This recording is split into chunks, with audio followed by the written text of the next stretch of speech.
And we're joined by geopolitical analyst and consultant David DeBatto. Good evening. Hello.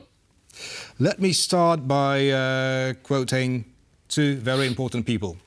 First, Prime Minister of Estonia, Kaja Kallas, stated that Russia uses tools related to the border to create fear and anxiety, with which to sow insecurity in our societies. We see a broader pattern of this. And Josep Borrell, so EU's High Representative, said that it is a part of a broader pattern of provocative behavior and hybrid actions by Russia. Now, what do they mean by this broader pattern? What should we expect to happen soon in Europe as Russia clearly prepares something big?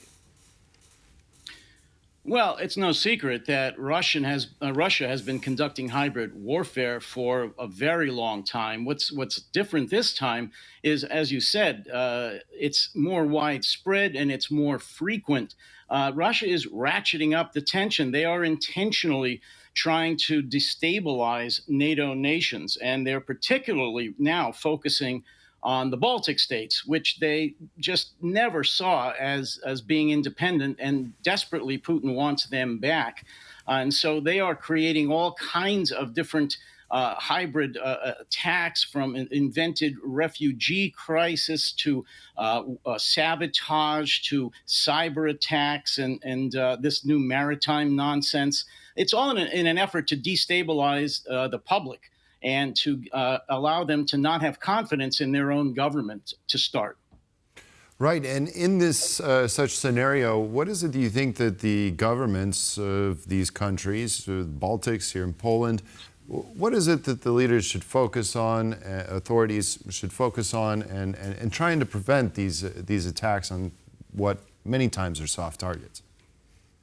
Well, it's a great question. I think that the first thing that they need to do, and this has been said by the leaders of Estonia, Europe, NATO specifically, but all of European leaders and NATO and the EU need to recognize that this is a coordinated effort.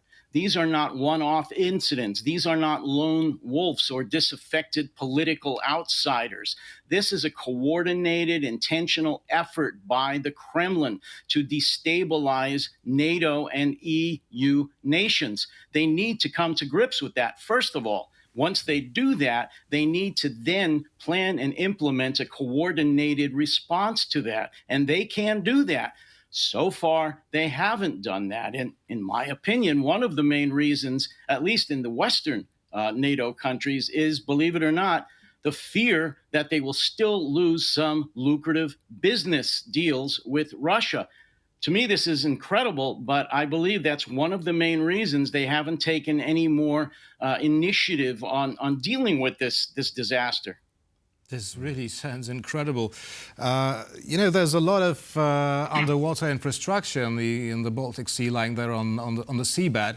And so far, as you mentioned, we see no coordinated efforts to protect this infrastructure. What to do to protect it? Because this is vital to the security of this part of Europe. Well, again, once they acknowledge that this is a coordinated effort and that this is a vital interest to not only the Baltic states, but all of NATO, there's a number of things they could do. I mean, not just diplomatically and economically, if they have to, they are more than capable of mining the entire area, of blockading it if they want to. As you well know, the Baltic nations, and especially now with the addition of Finland and Sweden, have real expertise in maritime operations. So they need to acknowledge this. They need to make a coordinated effort. And if they have to, they need to seal that off from Russian maritime affairs. That will send a real message to the Kremlin. Right, and discussing this revision of the maritime borders that we saw the other day magically appear on Russian websites and then disappear. Do you believe that that could be in response to Western efforts to crack down on these so-called shadow tankers and their transport of oil through the Baltic Sea?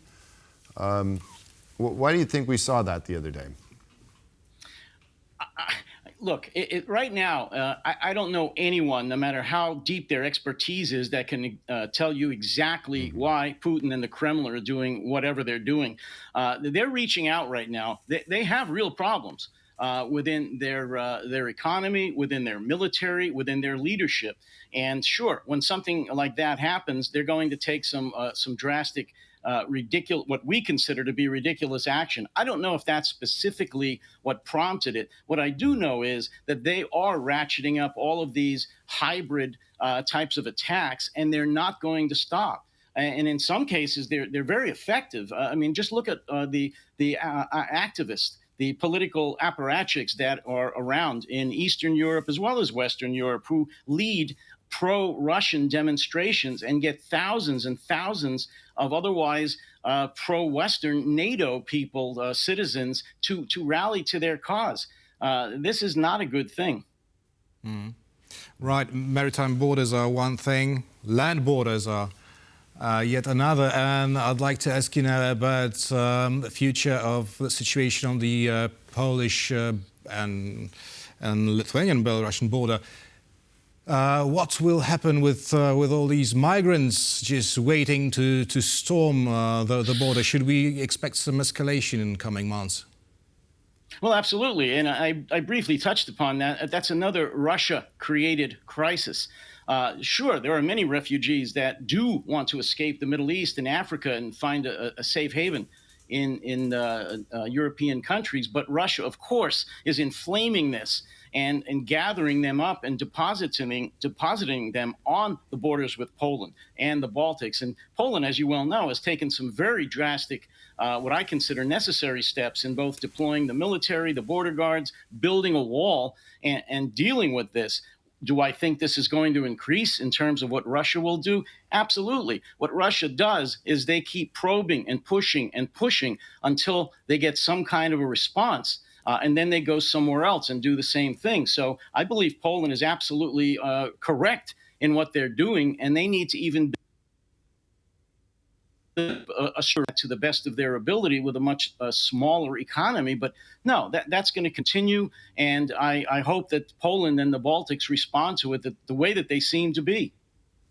Mm-hmm. Certainly, cyber threats are also very prevalent.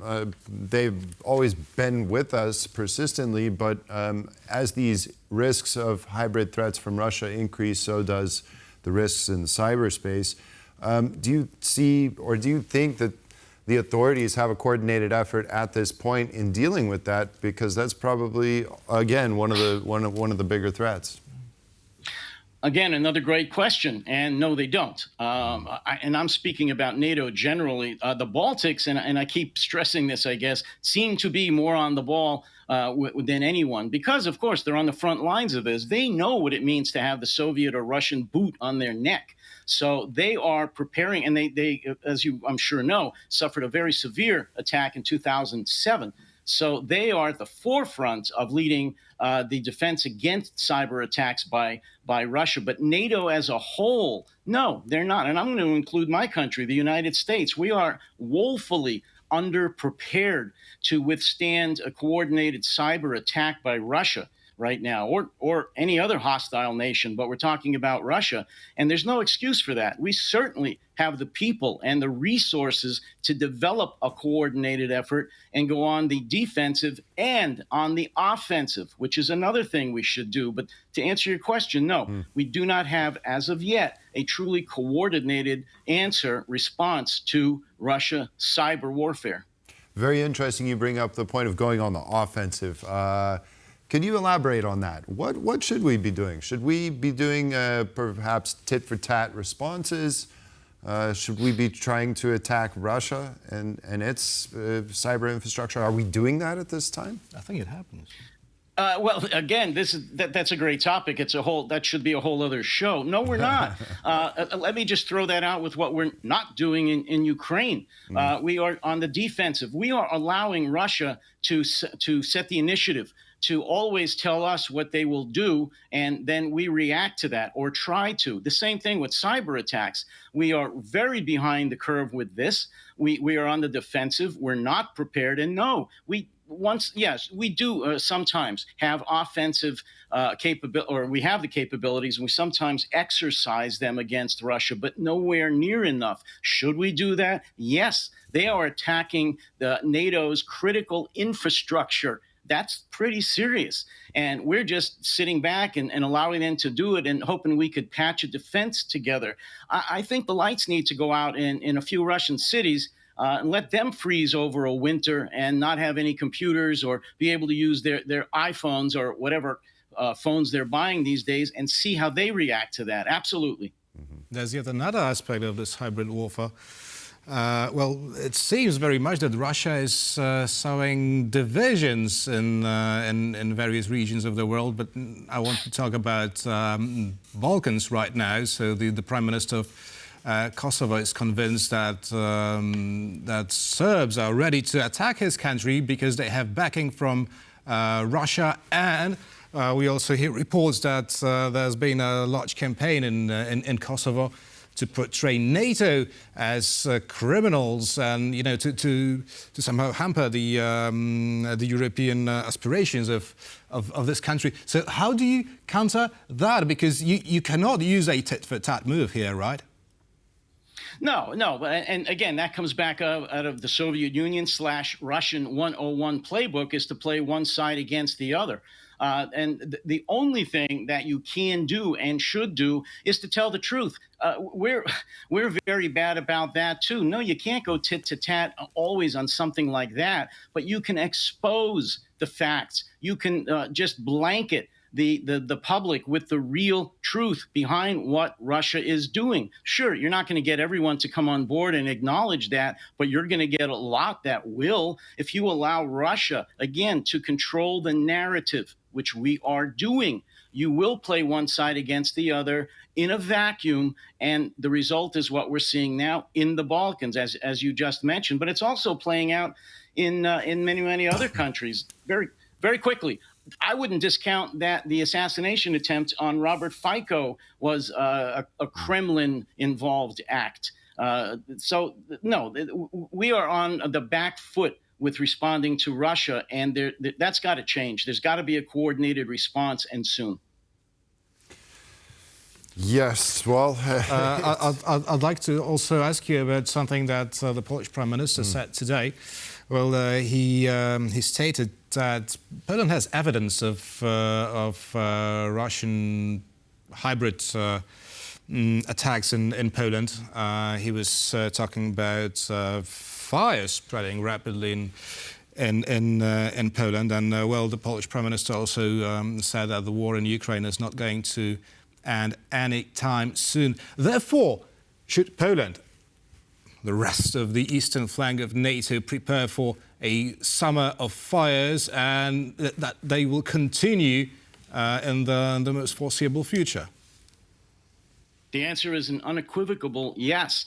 As you know, Poland recently made several arrests of people that are connected to the Kremlin in various crimes of sabotage and anti-Polish activities at the behest of the Kremlin. That's not going to stop. Look, Russia is gearing up to a very, very strong summer, not just in Ukraine. They are building up their intelligence assets, their cyber assets, their hybrid warfare assets, as well as their military assets. And it's going to be a very, very difficult slog. And Poland and the Baltics, again, because you're on the front lines of this, need to prepare for increased act of sabotage and increased actions by Russian operatives within your borders, and develop a coordinated effort to deal with that. I believe Poland is very well aware of that and is going to deal with that. But yes, you should expect that to increase throughout the summer and on into the autumn. Right. Geopolitical analyst and consultant David DeBatto was our guest tonight. Thank you very much. Thank you. My pleasure.